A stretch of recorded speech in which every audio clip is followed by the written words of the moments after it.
কুয়েটের VC ও pro VCK অপসারণের নির্দেশ, search কমিটির মাধ্যমে নতুন নিয়োগ হবে। অনশন ভাঙল শিক্ষার্থীরা।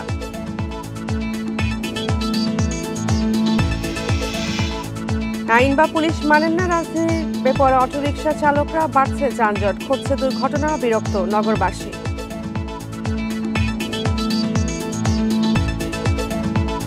পাচার হওয়া অর্থ ফেরাতে গভর্নরের নেতৃত্বে টাস্কফোর্স গঠন নির্ভর করছে নির্বাচিত সরকারের ওপর, বলছেন বিশ্লেষক।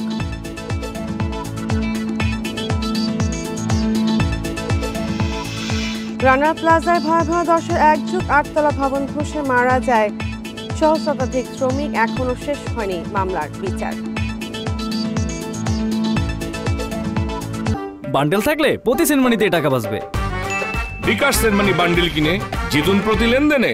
স্বাগত ইন্ডিপেন্ডেন্ট সংবাদের সঙ্গে আছে আমি শাজবিন হাসান। শুনছিলেন শিরোনাম, এবার বিস্তারিত। কুয়েটের উপাচার্য এবং উপাচার্যকে দায়িত্ব থেকে অব্যাহতি দেওয়া হয়েছে। সার্চ কমিটি গঠনের মাধ্যমে ওই 2 পদে নতুন নিয়োগ দেওয়া হবে। বুধবার রাতে অনশনরত শিক্ষার্থীদেরকে শিক্ষা মন্ত্রণালয়ের এই সিদ্ধান্ত জানান বিশ্ববিদ্যালয় মঞ্জুরি কমিশনের তদন্ত কমিটির সদস্য অধ্যাপক ডক্টর তানজিমুদ্দিন খান। বলেন, কুয়েটের স্বাভাবিক শিক্ষা কার্যক্রম শুরুর স্বার্থে বিশ্ববিদ্যালয়ের উপাচার্য ও উপাচার্যকে দায়িত্ব থেকে অব্যাহতি দেওয়া হয়েছে। নতুন নিয়োগের আগ পর্যন্ত বিশ্ববিদ্যালয়ের নিয়মিত কার্যক্রম চালু রাখার স্বার্থে জ্যেষ্ঠ অধ্যাপকদের মধ্য থেকে একজনকে সাময়িকভাবে উপাচার্যের দায়িত্ব দেওয়া হবে। পরে দীর্ঘ 58 ঘণ্টার পর অনশন ভেঙে ক্যাম্পাসে মিছিল করে শিক্ষার্থীরা। এর আগে বুধবার কুয়েটের 37 শিক্ষার্থীর বহিষ্কারাদেশ প্রত্যাহার করে প্রশাসন। খুলে দেওয়া হয় সব হল। আগামী 4 মে থেকে ক্লাস শুরু সিদ্ধান্ত নেওয়া হয়েছে।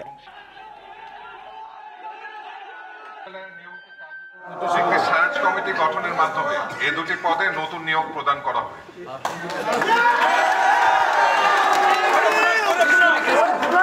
অন্তর্বর্তীকালে বিশ্ববিদ্যালয়ের নিয়মিত কার্যক্রম চালু রাখার সাথে জ্যেষ্ঠ অধ্যাপকগণের মধ্য থেকে একজনকে সাময়িকভাবে উপাচার্যের দায়িত্ব। প্রাইম এশিয়া ইউনিভার্সিটির শিক্ষার্থী পারভেজ হত্যা মামলার মূল আসামি মেহেরাজ ইসলামকে গাইবান্ধা থেকে গ্রেপ্তার করেছে র্যাব। বুধবার বিকেলে গণমাধ্যমে পাঠানো এক বার্তায় এ তথ্য জানায় বাহিনী। এছাড়া মাহাতির হাসান নামেও আরও এক আসামিকে চট্টগ্রাম থেকে গ্রেপ্তার করেছে পুলিশ। এ নিয়ে এই মামলায় গ্রেপ্তার হলো 6 জন। এদিকে এই মামলায় গ্রেপ্তার বৈষম্য বিরোধী ছাত্র আন্দোলনের বনানী শাখার যুগ্ম সদস্য সচিব হৃদয় মিয়াজিকে 7 দিনের রিমান্ড দিয়েছে আদালত। দুপুরে ঢাকার সিএমএম আদালতের অতিরিক্ত চিফ মেট্রোপলিটন ম্যাজিস্ট্রেট মোহাম্মদ সানাউল্লাহর আদালত এই আদেশ দেন। এর আগে এই হত্যা মামলায় গ্রেপ্তার আরও 3 জনকে রিমান্ডে পাঠিয়েছে আদালত। এছাড়া ঘটনা খতিয়ে দেখতে 5 সদস্যের কমিটি করেছে বিশ্ববিদ্যালয় প্রশাসন।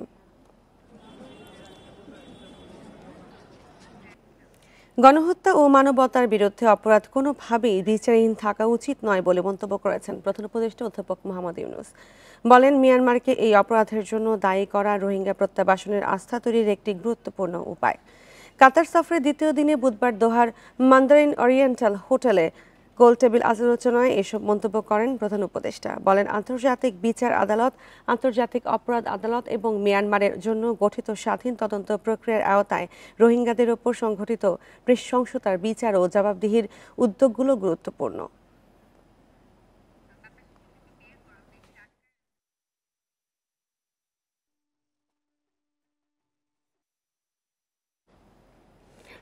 অদৃশ্য প্রতিপক্ষ ধীরে ধীরে দৃশ্যমান হচ্ছে। এরাই বিএনপির বিরুদ্ধে অপপ্রচার চালাচ্ছে বলে মন্তব্য করেছেন দলটির ভারপ্রাপ্ত চেয়ারম্যান তারেক রহমান। তিনি বলেন, সম্মিলিতভাবে ষড়যন্ত্রকারীদের মোকাবেলা করতে হবে। বুধবার 31 দফা নিয়ে কর্মশালায় এসব কথা বলেন তারেক রহমান। এ সময় তিনি জানান, 31 দফা বাস্তবায়নের মধ্য দিয়েই জুলুমের প্রতিশোধ নিতে হবে। রাষ্ট্র কাঠামো সংস্কারে 31 দফা বাস্তবায়ন নিয়ে রংপুর, নীলফামারী ও সৈয়দপুরে কর্মশালার আয়োজন করে বিএনপি। দিনব্যাপী এ কর্মশালায় বক্তব্য রাখেন বিএনপির প্রশিক্ষণ সেলের নেতারা। মানুষের কাছে পৌঁছে দেওয়ার একটা পদ্ধতি সম্পর্কে অতি সংক্ষিপ্তভাবে আমি কিছু কথা বলবো। প্রধান অতিথির বক্তব্যে বিএনপির ভারপ্রাপ্ত চেয়ারম্যান বলেন, বিএনপিকে নিয়ে ষড়যন্ত্র থেমে নেই, ঐক্যবদ্ধভাবে ষড়যন্ত্র মোকাবেলা করতে হবে। তিনি বলেন, বিএনপির পক্ষেই দেশের মানুষের জন্য কিছু করা সম্ভব, অন্য কারো পক্ষে নয়। আমাদের সেই অদৃশ্য প্রতিপক্ষ আস্তে আস্তে দৃশ্যমান হচ্ছে, সাথে আরো বিভিন্ন প্রতিপক্ষ কিন্তু তাদের সাথে যোগ করছে। কাজেই দেশের জন্য, দেশের স্বার্থে আমরা যা করতে চাই, এটি যত বেশি সংখ্যক আমরা মানুষের কাছে নিয়ে যেতে পারবো, মানুষের সমর্থন অর্জন করতে পারবো, আমরা আমাদের সেই দৃশ্য বলেন, অদৃশ্য বলেন বা দৃশ্যমান প্রতিপক্ষকে আমরা তত শক্ত, তত জোরালোভাবে আমরা তাদেরকে মোকাবেলা করতে পারবো। তারেক রহমান বলেন, রাজনীতির মূল পুঁজি জনগণ এবং তাদের সমর্থন, তাই জনগণের আস্থা ধরে রাখার বিকল্প নেই। বিএনপিকে এই জনগণ আস্থায় রাখে, বিশ্বাস করে। তারা মনে করে দেশের জন্য, মানুষের জন্য যদি কিছু করতে পারে, কিছু করা সম্ভব হয়, তাহলে পারলে বিএনপি পারবে।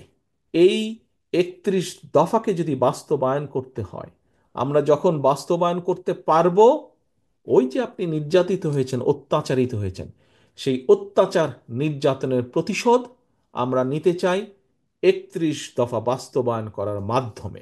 বিএনপির ৩১ দফা তৃণমূলে পৌঁছে দিতে নেতাকর্মীদের প্রতি আহ্বান জানান ভারপ্রাপ্ত চেয়ারম্যান তারেক রহমান। নুরসেলিনা শিউলি, ইন্ডিপেন্ডেন্ট নিউজ, ঢাকা।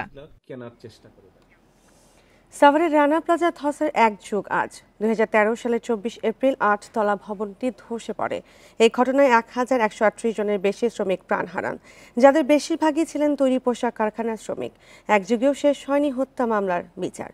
দিবসটি উপলক্ষে রানা প্লাজার সামনে নানা কর্মসূচি পালন করবে বিভিন্ন সংগঠন এবং হতাহত শ্রমিকদের স্বজনেরা। বিশ্বের ভয়াবহতম শিল্প দুর্যোগের একটি হিসেবে এরই মধ্যে ইতিহাসে স্থান পেয়েছে রানা প্লাজা ধসের ঘটনা। ভেঙে পড়ার আগের দিনই ভবনটিতে ফাটল দেখা দেয়। সেটি অগ্রাহ্য করে পরের দিন ভবনটির ৫টি পোশাক কারখানায় শ্রমিকদের কাজে ফিরতে বাধ্য করা হয়। বিশ্লেষকরা বলছেন, রানা প্লাজা ধসের আগে পোশাক খাতে শ্রমিক ছিল ৬০ লাখের বেশি। দুর্ঘটনার পর কমে দাঁড়িয়েছে ২৯ লাখে। এখনও অনেক প্রতিষ্ঠান শ্রমিক নিরাপত্তা নিশ্চিত করতে পারছে না, যা রপ্তানিমুখী পোশাক খাতকে বড় চ্যালেঞ্জের মুখে ফেলবে।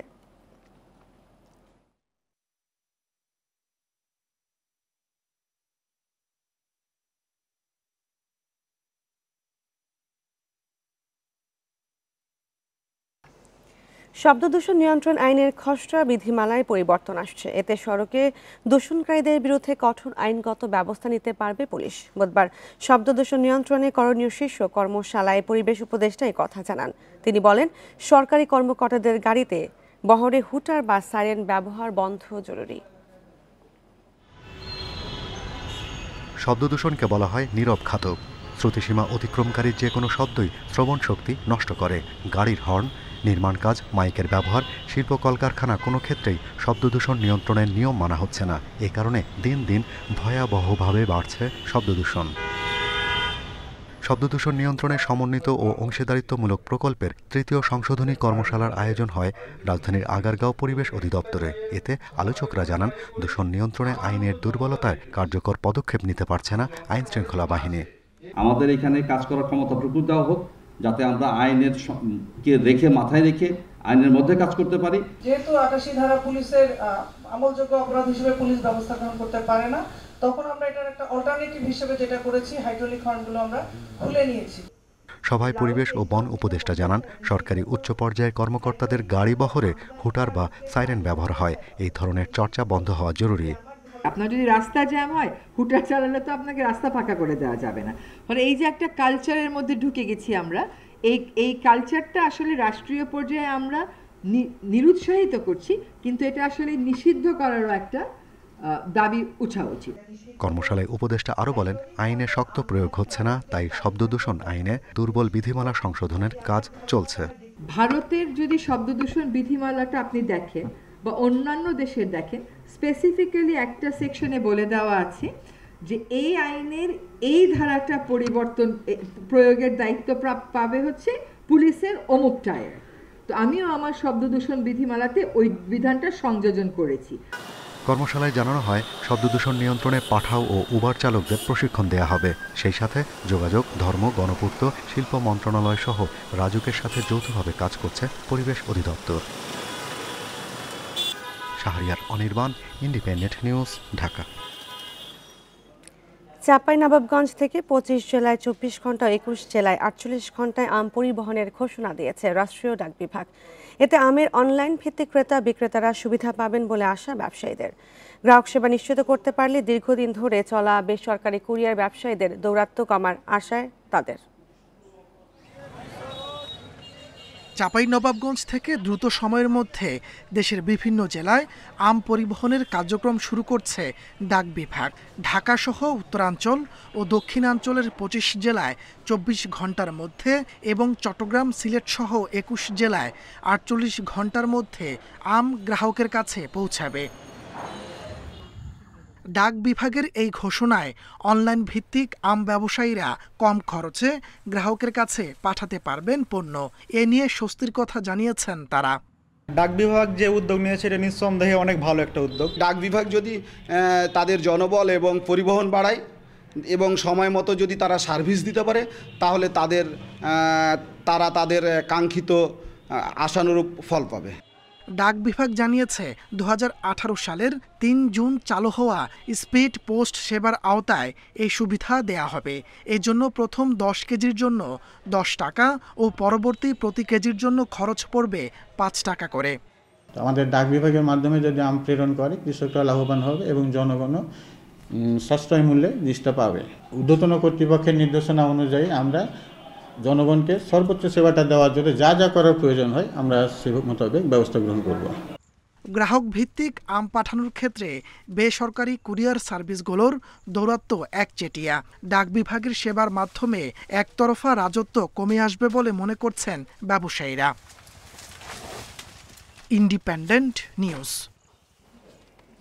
ক্ষেতের ইঁদুর দমনে বসানো অবৈধ বৈদ্যুতিক ফাঁদে মারা যাচ্ছে বিভিন্ন প্রাণী, এমনকি মানুষও। খুলনা সহ দক্ষিণ পশ্চিমাঞ্চলে আমন ও বোরোর বীজতলা, শাকসবজি সহ বিভিন্ন ক্ষেতে ইঁদুর নিয়ন্ত্রণে বসানো হচ্ছে এসব বৈদ্যুতিক ফাঁদ। এতে পরিবেশের ওপর পড়ছে বিরূপ প্রভাব। অবৈধ ফাঁদ বন্ধে প্রচারণা ও আইনি ব্যবস্থার পাশাপাশি ইঁদুর দমনে কৃষকদের নানা পরামর্শ দিচ্ছে কৃষি বিভাগ। খুলনার ডুমুরিয়ার মলমিয়া গ্রামের চাষি রেজাউল বাওয়ালি গত 25 ডিসেম্বর ইঁদুরের বৈদ্যুতিক ফাঁদে বিদ্যুতায়িত হয়ে মারা যান তিনি। পরিবারের একমাত্র উপার্জনক্ষম ব্যক্তির এমন মৃত্যু মেনে নিতে পারছেন না পরিবার। রেজাউলের মৃত্যুতে চরম দুর্দশায় তার স্ত্রী ও 2 ছেলে মেয়ে। অন্যের জমিতে কাজ করে কোনো রকমের দিন কাটছে তাদের। কি চলবে, কাজ কাম করতেছে, এটা ক্লাস 10-এ পড়ে, বুঝলেন তো। ওর তো কাজ কাম করার জন্য নিজে কষ্ট করে এই কাজ কাম করে তাই চালাচ্ছে। সে মারা গেছে দিয়ে এখন পড়াশোনার খরচ আমি আর আমার মা গেরে কাজ করিতে চালায়। কৃষকের দাবি, নিরুপায় হয়েই ফসলের ক্ষেতে বৈদ্যুতিক ফাঁদ পাতেন তারা। বাজারে কীটনাশকে ইঁদুর নিয়ন্ত্রণ না হওয়ায় ঝুঁকি সত্ত্বেও এমন ব্যবস্থা নিতে হচ্ছে তাদের। ইঁদুর দমনের বিষয়ে কৃষি বিভাগেরও কার্যকর তৎপরতা নেই, অভিযোগ চাষিদের। বৈদ্যুতিক ফাঁদ না দেওয়ার জন্য কোনো কৃষিকাজের কোনো অফিসাররা আসে না যে এই বাদ দিয়ে এই পদ্ধতি করো, এ করো, তা করো, ওরা কোনো সময় আসেনি। সড়কের বৈদ্যুতিক লাইনের খুঁটি থেকে লাইন টেনে ক্ষেতের চারপাশে তার পেঁচিয়ে তৈরি করা হয় ফাঁদ। ইঁদুর দমনের এই ফাঁদে নির্বিচারে মারা পড়ে ফসলের জন্য উপকারী ব্যাঙ, বনরুই সহ সব ধরনের প্রাণী, এমনকি মানুষও। কৃষি সম্প্রসারণ অধিদপ্তর বলছে, বৈদ্যুতিক ফাঁদ বন্ধে মাইকিং সহ নানা সচেতনতামূলক কার্যক্রম চালানো হচ্ছে। এ ধরনের কোনো পদ্ধতি ব্যবহার করার কোনো সুযোগ নেই, এটি সম্পূর্ণভাবে অবৈধ। মসজিদে, মন্দিরে এবং স্কুল কলেজে যাতে এই প্রচারণাটা চালানো হয়, যাতে যে ইঁদুর নিধনে বা ইঁদুর দমনে কোনোভাবেই যাতে বৈদ্যুতিক ব্যবহার যাতে না হয়। গত বছর খুলনায় বৈদ্যুতিক ফাঁদে জড়িয়ে মারা গেছেন 2 নারী সহ মোট 4 জন। অভিজিৎ পাল, ইন্ডিপেন্ডেন্ট নিউজ, খুলনা। নেত্রকোনা সীমান্তবর্তী 2 উপজেলায় সুপেয় পানির সংকটে অর্ধলক্ষাধিক বাসিন্দা। পাহাড়ের বেশিরভাগ এলাকায় নলকূপ বা না থাকায় তাদের ভরসা ঝিরি, ঝর্ণা আর প্রাকৃতিক জলধারা। এতে অনেক রোগে আক্রান্ত হচ্ছেন স্থানীয়রা। সমস্যা সমাধানে বেশ কিছু নলকূপ বসানোর প্রকল্প অনুমোদনের অপেক্ষায়, জানিয়েছে জনস্বাস্থ্য প্রকৌশল বিভাগ। পাহাড় ও টিলা অধ্যুষিত দুর্গাপুর এবং কলমাকান্দায় গারো, হাজং, বানাই, বাঙালি মিলিয়ে 5 লাখ মানুষের বাস। এর মধ্যে পাহাড়ি এলাকায় বাস করা অর্ধলক্ষাধিক মানুষ সুপেয় পানির সংকটে। স্থানীয়রা বলছেন, পাহাড়ের বেশিরভাগ স্থানে সুপেয় পানির জন্য নলকূপ নেই। খাবার ও গৃহস্থালী কাজের জন্য দীর্ঘ পথ হেঁটে পানি নিতে হয় ঝিরি ঝর্ণা থেকে। অনেক সময় নেমে আসে দূষিত পানীয়। শুকনো মৌসুমে সংকট পৌঁছায় চরমে। আমাদের যে গ্রামের যে লোকজন আছে তারা দেখা যায় খালের পানি আইনা খায়, এটা আমাদের জন্য স্বাস্থ্যসম্মত না। নদীর পানি গাতা করে খাই, গর্ত করি, ছাকিয়া খাই, আর বাইরে উঠে হই নামতে হই, অনেক কষ্ট হয়ে যায় পানির জন্য। জনস্বাস্থ্য প্রকৌশল অধিদপ্তরের কর্মকর্তারা বলছেন, সমস্যা সমাধানে ১৬২টি রিং অয়েল ও ৩৭৮টি সাবমার্সিবল গভীর নলকূপ স্থাপনের চাহিদা পাঠানো হয়েছে। অনুমোদনের পর শুরু হবে কাজ। আমরা ইতিমধ্যে এই গভীর নলকূপের প্রস্তাবনা উদ্বোধন কর্তৃপক্ষের কাছে চিঠি আকারে পাঠিয়েছি এবং একটি প্রকল্প প্রস্তাব করেছি। উদ্বোধন কর্তৃপক্ষ এগুলো বিবেচনা করে আশা করছি সমস্যা সমাধানের জন্য যথাযথ ব্যবস্থা নেবেন। শুধু আশ্বাস নয়, বছরের পর বছর ধরে চলা এই সংকটের স্থায়ী সমাধান চান ভুক্তভোগীরা। Independent news. রাজবাড়ীতে ৬টি নদী ও ৫৪টি খাল বছরে প্রায় ৮ মাসই থাকে পানিশূন্য। চাষাবাদে পানির অভাবে বিপাকে কৃষক। সেচের কাজে ভূগর্ভস্থ পানি ভরসা তাদের। চাষিরা বলছেন, উৎপাদন অর্ধেকেরও নিচে নেমে এসেছে, উল্টো খরচ বেড়ে গেছে কয়েক গুণ। এদিকে পানি প্রবাহ ঠিক রাখতে খাল ও নদী খননের পরিকল্পনার কথা জানিয়েছে পানি উন্নয়ন বোর্ড। দেখে বোঝার উপায় নেই যে এটি একটি খাল। কৃষিপ্রধান জেলা রাজবাড়ীর উপর দিয়ে বয়ে গেছে এমন ৫৪টি খাল, রয়েছে ৯টি নদী। তারপরও শুষ্ক মৌসুমে পদ্মা ও গড়াই ছাড়া জেলার সব নদী ও খাল থাকে এমনই পানিশূন্য। পানির অভাবে ফসলের আবাদ নিয়ে বিপাকে চাষিরা। অর্ধেকের নিচে নেমে এসেছে উৎপাদন। বড় নলকূপগুলোতেও গ্রীষ্মকালে ঠিকমতো পানি ওঠে না। এখন নদীতে পানি নাই, লেয়ার পানি নাই, লেয়ারে পানি নেই, এখন পানি উঠতেছে না। যে পানি আশেপাশে ওঠে ফুল বোটিং, এখন হাফেরও কম। যে নদীতে পানি থাকলে পাট, ধান, তারপরে পেঁয়াজ, এইগুলো সেচ দেওয়া যাবে। নদীতে আপনার এই আষাঢ় মাসের চেয়ে ধর আশ্বিন মাস পর্যন্ত থাকে, আর এই কমার্সে থাকে না। উৎপাদন ধরে রাখতে সেচ কাজে ভূগর্ভস্থ পানির উপর চাপ বাড়ছে। এতে প্রতি বছর নিচে নেমে যাচ্ছে পানির স্তর। পাংশা, রাজবাড়ী এই সমস্ত সদর এবং পালিয়াকান্দি উপজেলায় কৃষকদের যেখানে ড্রডাউন করতে হচ্ছে, তাছাড়া লো লিফট পাম্পে অনেক সময় পানি পাচ্ছে না। এটার আসলে সুদূর প্রসারী একটা সমস্যা তো হবেই কৃষিতে। শুধু কৃষি নয়, গৃহস্থলীর কাজেও পড়ছে প্রভাব। পানির প্রবাহ ঠিক রাখতে ছোট নদী ও খাল খননের পরিকল্পনা পানি উন্নয়ন বোর্ডের। নদীগুলো ভালোভাবে খনন করতে পারি, নাব্যতা ফিরিয়ে আনতে পারি, খাল বিলগুলো যদি তাদের পানির জন্য পর্যাপ্ত পানি থাকে, তাহলে অনেকাংশে এটা হয়ে যাবে, সমাধান হয়ে যাবে। চন্দনা, চত্রা, হরাই, মরাকুমার, হাজরাখালী ও সিরাজপুর এই ৬টি নদীতে আষাঢ় থেকে আশ্বিন মাস পর্যন্ত থাকে পানি। বাকি ৮ মাসই ভোগান্তি পোহাতে হয় স্থানীয়দের। Independent news. আর এই ছিল এখনকার সংবাদে। ইন্ডিপেন্ডেন্ট টেলিভিশনের সব খবর বিস্তারিত জানতে চোখ রাখুন ফেসবুক, ইউটিউব ও এক্সে। ধন্যবাদ সবাইকে।